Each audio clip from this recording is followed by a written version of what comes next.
আসসালামু আলাইকুম। বাস্তবতাটা বড়ই কঠিন। বাস্তব জীবনটা যতটা সহজ মনে হয় আসলে ততটা সহজ নয়। এর পিছনে দুঃখ, কষ্ট, পরিশ্রম সবকিছু মিলিয়েই থাকে।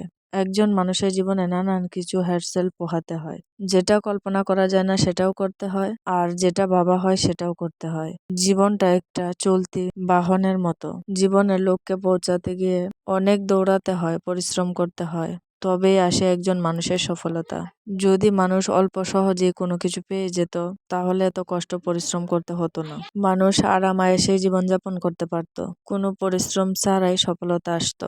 আমার মতে এই পৃথিবীতে সবারই কিছু না কিছু চাপ আছে। কারো কাছে বেশি, আবার কারো কাছে কম মনে হয়। প্রত্যেকটা মানুষেরই নানান রকম চিন্তা ভাবনা আছে। যার আছে সে আরো বেশি চায়, আর যাদের ঘরে নুন আনতে পান্তা ফুরায় তারও বাঁচার জন্য টাকা পয়সা লাগে। আর যাদের অনেক কিছু আছে তাদেরকেও মানুষকে দান করার জন্য টাকার পেছনে ছুটছে। একজন মানুষের যত আছে তা পৃথিবীতে আরো তত বেশি লাগে। এটাই বাস্তবতা।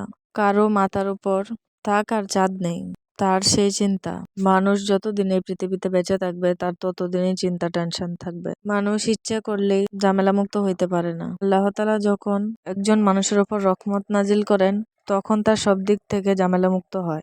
ধৈর্য পরিশ্রম একজন মানুষকে ভালো রাস্তায় নিয়ে যেতে পারে। ধৈর্য পরিশ্রমই একজন মানুষের শক্তি। কষ্ট সারা জীবনের জন্য নয়, হয়তো কিছুদিন পরে নাও থাকতে পারে, কিন্তু মানুষের সব আচরণগুলো মানুষের সারা জীবন মনে থাকে। তাই সবার সাথে ভালো আচরণ করা উচিত। মানুষ চিরস্থায়ী নয়, সবাইকে একদিন এই দুনিয়া ছেড়ে চলে যেতে হবে পরনিবাসে, যেখানে আপন কেউ থাকবে না, শুধু নিজে একাই থাকবো। মানুষের মন ফ্রেশ, মন মাইন্ডেড থাকলে মানুষের প্রতি আল্লাহ তাআলা অশেষ রহমত থাকে। একজন মানুষের আচার আচরণই বুঝিয়ে দেয় যে সে কেমন ফ্যামিলির সন্তান। আচার আচরণই বোঝা যায় তার ব্যক্তিত্ব, তার ফ্যামিলি, বংশ। একজন সুশিক্ষিত মানুষ কখনোই মানুষের খারাপ চায় না, কখনোই মানুষকে ধোঁকা দেয় না। একজন ব্যক্তিত্বের আচার আচরণই বুঝিয়ে দেয় যে ফ্যামিলি কেমন। একটা ফ্যামিলি থেকে একটা বাচ্চা শিক্ষা নেয়। প্রধান শিক্ষণীয় বিষয় হচ্ছে তার বাবা মা। বাবা মার কাছ থেকে একটা সন্তান শিক্ষা নেয়। কিছু অংশক মানুষ তো ভদ্র সাজে, কিন্তু তার মধ্যে লুকিয়ে থাকে অভদ্রতা। আগে প্রথমত প্রয়োজন একজন ভালো মানুষ হয়ে গড়ে ওঠা। মানুষ হলেই মানুষ হওয়া যায় না, এর পেছনে অনেক ক্রেডিট থাকতে হয়। একজনের বন্ধু না হইতে পারলেও শত্রু হওয়ার প্রয়োজন নেই, কারণ একজনের জন্য ভালো কিছু করতে না পারলে তার পিছনে মন্দ বলার প্রশ্নই আসে না। কিছু অংশক মানুষ আড়ালে মানুষের মন্দই বলে বেড়ায়, সামনে ভালো, কিন্তু এরা দিন শেষে মানুষের কাছে ভালো সাজে, ভালো থাকে। একটা কথা সবসময় মনে রাখা উচিত, খারাপ কখনো ঢাকা থাকে না।